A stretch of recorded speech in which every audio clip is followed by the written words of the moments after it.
Biasanya strategi lawyer itu sebelum membuat laporan polisi, kita layangkan somasi untuk melihat etikat baik daripada lawan kita. Tapi ini kan kebalikannya. Mereka tadi malam ke Polda, satu keluarga bersama tim pengacara hebat.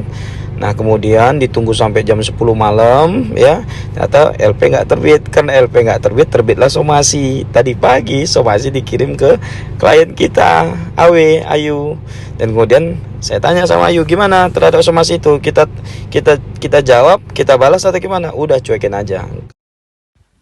Halo Sobat Fakta Bang Pin, ketemu lagi dengan Bang Pin yang terus mengabarkan fakta viral seputar selebritas tanah air yang terus saja bikin berita, dan dengan berita mereka tetap eksis di ranah media. Kita semua tahu bahwa Ayu Wisya, selebgram asal Padang ini kemarin dilaporkan oleh Dodi Sudrajat ke Polda Metro Jaya atas dugaan pencemaran nama baik.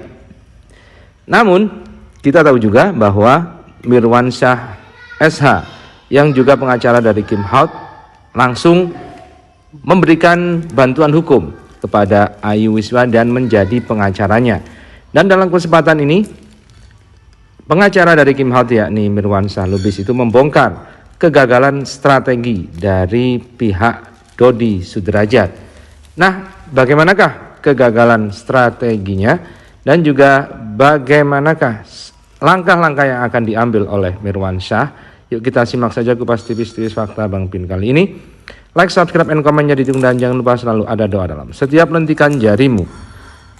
Pakai tiap hari, duit mulu tiap hari. Oke.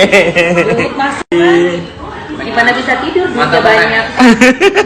Malah nggak bisa tidur. Biasanya strategi lawyer itu sebelum membuat laporan polisi, kita layangkan somasi untuk melihat etikat baik daripada lawan kita. Tapi ini kan kebalikannya. Mereka tadi malam ke Polda, satu keluarga bersama tim pengacara hebat. Nah kemudian ditunggu sampai jam 10 malam ya, ternyata LP nggak terbit. Karena LP nggak terbit, terbitlah somasi. Tadi pagi somasi dikirim ke klien kita, Ayu. Dan kemudian saya tanya sama Ayu, gimana terhadap somasi itu? Kita jawab, kita balas atau gimana? Udah cuekin aja. Kenapa? Karena kita tidak merasa menghina atau mencemarkan nama baik keluarga DS ya. Dengan demikian maka kalau memang laporan polisinya sudah masuk, kami akan ikuti prosesnya gitu loh, dan kita akan jelaskan kepada pihak Polda Metro. Dan kemudian hari Rabu kita akan berangkat ke Jakarta bersama dengan Ayu ya, akan menjelaskan kepada teman-teman pers ya, mengklarifikasi dan mengkonfirmasi terkait dengan viralnya ya dugaan pencemaran nama baik yang diduga dilakukan oleh klien kita AW ya. Hati-hati ya, kami sudah cukup sabar ya. Jangan lapor-lapor terus gitu loh. Kami juga punya hak untuk melapor balik ya. Ya begitulah, artinya Mirwansyah SH akan kembali menggelar jumpa pers untuk menanggapi laporan dari kubu Dodi Sudrajat. Dan kita tahu bahwa Mirwansyah SH ini bukan pengacara yang kaleng-kaleng, karena dia adalah pengacara resmi yang masuk Peradi, Persatuan Advokat Indonesia. Dan kemarin saat ke Jakarta, dia pun mengunjungi Ketua Peradi di Jakarta, bersilaturahim kepada pengacara-pengacara senior termasuk Hotman Paris Hutapea, dan dia mendapatkan dukungan langsung dari Hotman Paris Hutapea. Assalamualaikum warahmatullahi wabarakatuh. Saya Advokat Mirwansyah SMH, adalah Senin 10 Januari 2022 bersilaturahmi bersama dengan Ketua Umum Peradi Suara Advokat Indonesia, Dr. Junifer Girsang, dan saya sudah berada di kantor beliau. Ya, kita akan menghadap dan akan diskusi dan menceritakan terkait dengan viralnya saya sebagai advokat yang melakukan pembelaan terhadap 5 buruh yang di PHK secara sepihak oleh PT PDR tanpa pesangon, dan kemudian terjadi keributan jadi snaker. Insya Allah hari ini kita akan ketemu dengan Ketum dan kita akan jelaskan. Dan terima kasih Ketum Dr. Junifer Girsang yang telah memberikan dukungan dan atensi khusus. Mudah-mudahan harkat dan martabat advokat tetap dijaga, karena ini adalah tugas yang mulia profesional dan dilindungi oleh undang-undang, sehingga advokat berhak untuk mendampingi kliennya baik di dalam maupun di luar pengadilan. Demikian salah opsi mobil dari kantor Dr. Junifer Girsang, Jakarta. Assalamualaikum warahmatullahi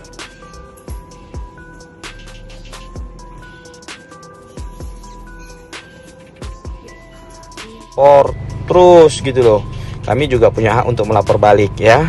Dan saya sudah banyak mengantongi nama-nama juga. Cuman kan kami sabar, kami melihat dulu. Tapi Anda baper ya. Main lapor tapi ditolak ya. Yang lapor kalah, lapor ditolak. Nanti gugatan kalah lagi nih. Ya, makanya kita harus bijaksana ya. Kan sudah orang tua, harusnya lebih bijaksana dan harusnya advice-nya yang baik dong pengacaranya. Jangan terkesan malah menambah persoalan-persoalan baru ya. Mungkin itu see you Jakarta.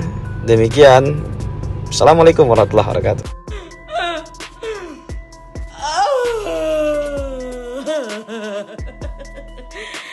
Benar adanya per hari ini WA admin saya dikirimkan surat somasi dari pihak sana. Nggak apa-apa, nggak masalah, negara kita negara hukum. Siapapun berhak melaporkan siapapun. Siapapun berhak juga tersinggung atas konten siapapun. Ya, kan dia yang memilih untuk tersinggung. Oke? Nah, keputusan saya dan kuasa hukum saya Bapak Mirwansyah, somasi itu kami abaikan dan kami menaati proses hukum. Tidak ada kata mundur. Ya, minggu depan saya dan Bapak Mirwansyah akan ke Jakarta untuk klarifikasi kepada pihak media. Ya, bukan ke pihak sana. Terima kasih. Begini ya pakar hukum, saya balik ke Pekanbaru karena saya banyak perkara di Pekanbaru, banyak kewajiban yang harus saya selesaikan karena klien saya banyak di Pekanbaru. Saya harus sidang di pengadilan, saya harus mendampingi di Polda, di Polres, dan pertemuan-pertemuan lainnya di Pekanbaru. Karena pengacara profesional itu bukan hanya main media sosial, tapi dia real beracara ya. Karena saya jelas S1 sarjana hukum saya jelas, S2 saya jelas ya, dari Universitas Islam Riau jelas, dan saya lulusan cum laude ya. Saya bukan sombong, tapi agar Anda paham ya, bahwa saya lulusan terbaik juga di UIR ya, di Universitas Islam Riau, salah satu universitas ternama di Pekanbaru ya. S1 saya di situ, S2 saya di situ, dan kemudian saya juga dilantik di organisasi Pradi ya, yang ketua umumnya adalah Dr. Junifer Girsang. Jadi jelas ya, organisasi saya jelas, lulusan saya jelas, sehingga Anda tidak usah ragu dengan keprofesionalan saya. Nah, yang kita ragukan adalah Anda, yang mana Anda merasa sendiri ya, merasa pakar hukum, merasa sultan ya kan. Anda baru makan 67 juta. Saya kan nggak mau sebutkan itu karena norak. Anda lihat aja dari berlian kita, dari gelang saya, kalung saya, ini yang ada di badan saya 1 bajero bos. Tapi saya kan nggak perlu ungkapkan itu. Real itu. Saya belanja di toko emas termewah yang ada di Pekanbaru. So, Anda jangan klaim-klaim diri Anda sultan, jangan klaim-klaim diri Anda pakar hukum. Anda nothing, nggak ada apa-apanya sebenarnya. Karena pendapat Anda, argumentasi Anda obscure, tidak berdasar, tidak pernah berbicara dasar hukum. Yang Anda bicara hanyalah soal perasaan, ditambah lagi Anda bicara ngawur soal kepolosan. Yang Anda sampaikan adalah virginity. Anda silahkan dibaca terminologi virginity. Orang publik sudah tahu virginity itu adalah perawan atau tidak perawan. Anda mau ngeles lagi ya.